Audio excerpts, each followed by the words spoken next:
இறைவனிடம் கையேந்துங்கள், அவன் இல்லை என்று சொல்லுவதில்லை. பொறுமையுடன் கேட்டு பாருங்கள், அவன் பொக்கிஷத்தை மூடுவதில்லை.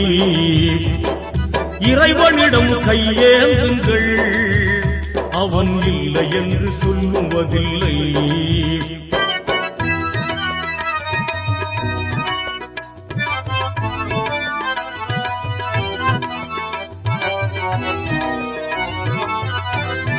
இல்லை என்று சொல்லும் மனம் இல்லாதவன், ஈடு இணை இல்லாத கருணை உள்ளவன், இன்னல் பற்றி எழும் குரலை கேட்கின்றவன்.